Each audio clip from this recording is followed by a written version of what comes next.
Hey guys, so welcome back. So last time we had finished up cutting these glass pieces and now we're ready to do some grinding so they all fit nicely together. But before we get going, I'd like to give this glass cutter out to one of you from the last giveaway.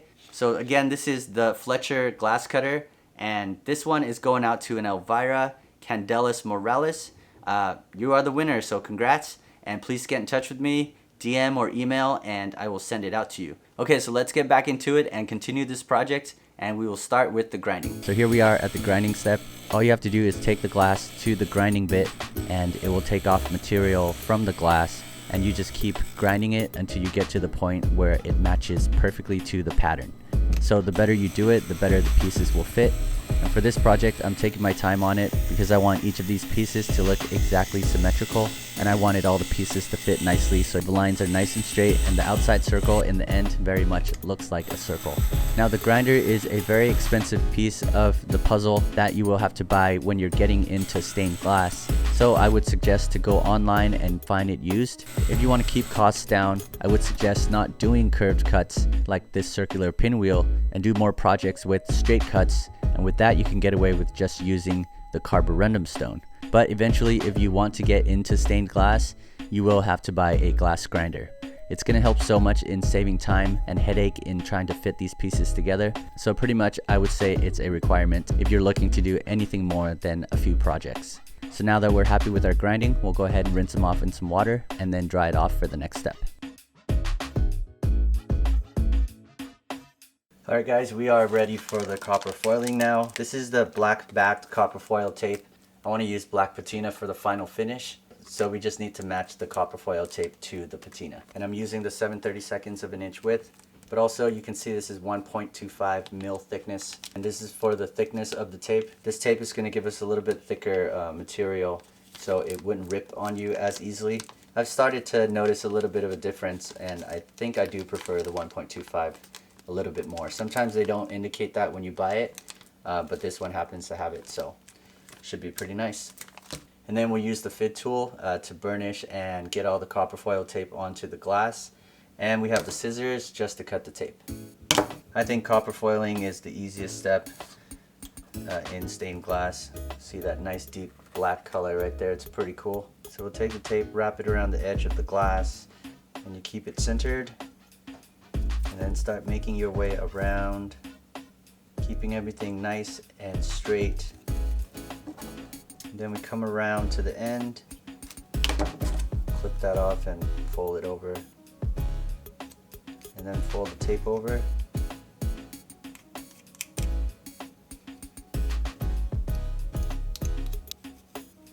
So I'm not pressing it down too much yet, but I will once I get all these folded over. So now I can just use this fit tool, scrape it in there, burnish it, get it all into the glass as much as you can so it really sticks, so it doesn't come off. So that's pretty much it, and we'll do the same to the rest of them. Alright, we're now at the soldering step. We've got the soldering station, my soldering iron, and liquid flux, and the solder itself. This is the 60/40 solder. And I'd like to use a mask as always, a very special item here now. So that's pretty much it. Let's tack these pieces together. Oh, it just moved. So you might be wondering why I'm not using these horseshoe nails to hold the pieces together and then solder at once. And the fact is that I haven't used it enough to feel confident in doing that. So for me, if the pieces are sitting on the pattern correctly, I just like to go at it one by one, tacking each piece together until they all come together in one piece. I will probably try it in the future, but it's up to you how you want to go about it. This is how it's worked out for me so far, so I will probably continue to do it this way until I figure out the horseshoe nails and feel that it's going to shorten the process instead of adding more work and time to the project.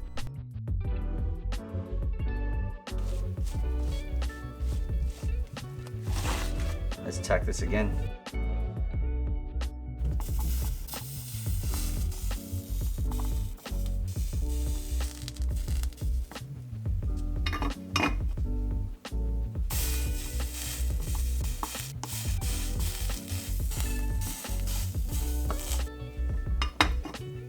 Alright, everything is nice and set, so let's go ahead and solder it up. So I'm adding the solder to the lines first and then going back into the center.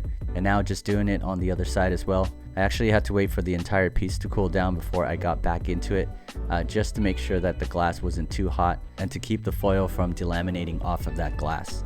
Now I think this looks pretty good. That center is nice and flat on both sides, and I'm just retouching on this side. I'm not sure why, but this is probably the best I can do, so let's leave it at that.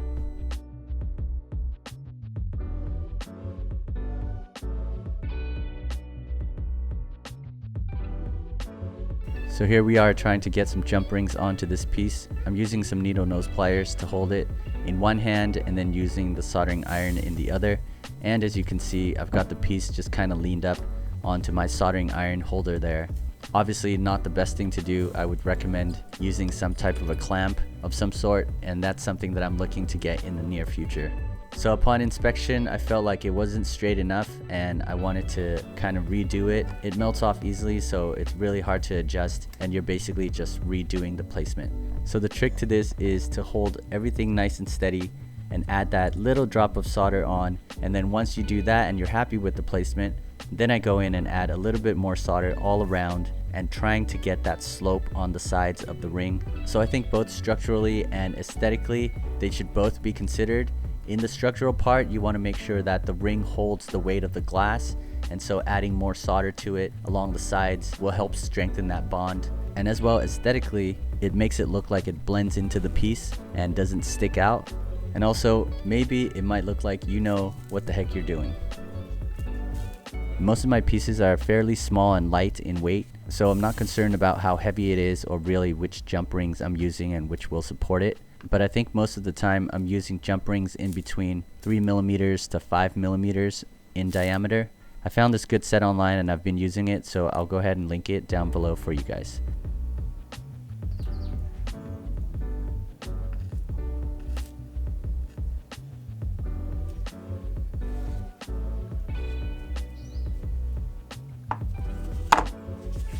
So we're done with the soldering, so let's go ahead and clean it. And somehow my footage didn't make it, so we'll have to use our imagination for this one. I like to use CJ's flux remover. You guys can use soap and water if you'd like. They both work pretty much the same. I think the CJ's works a little bit better. So once we're done scrubbing, let's go ahead and rinse it off.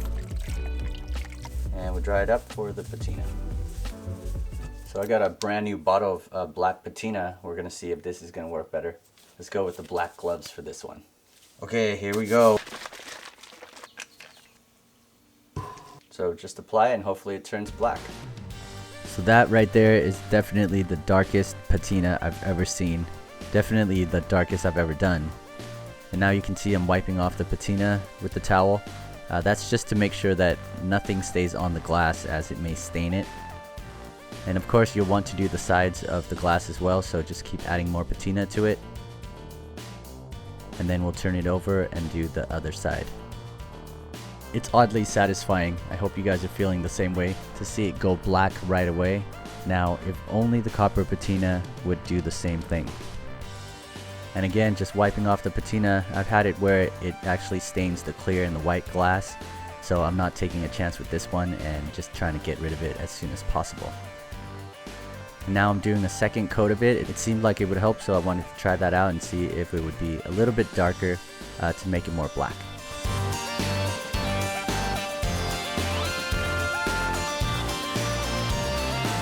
I think it worked out pretty well, and we'll keep on using this bottle.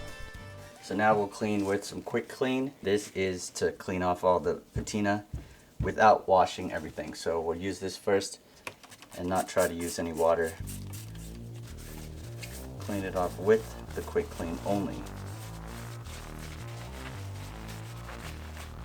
The patina looks good. So you can kind of see the black just get a lot shinier and a lot darker with this wax that I'm adding. So it's quite nice. I would have to say that this patina lives up to its name. It works really well. And it was just only a little bit of it, maybe like not even a cap full of that to do this entire piece. So that bottle should last us a very long time. Let that sit. In the meantime, let's look for a chain for this. Looks better with the bigger chain, huh? So let's buff it off.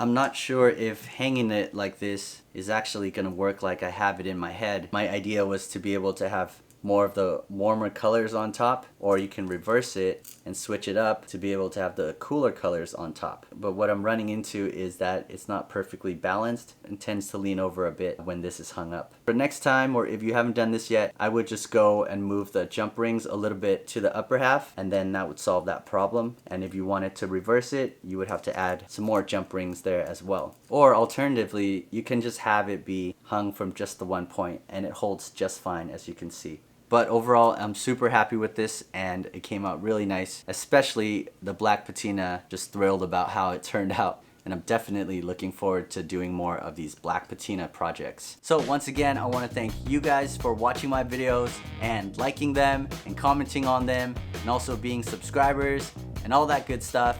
Appreciate it, and I will see you guys in the next one.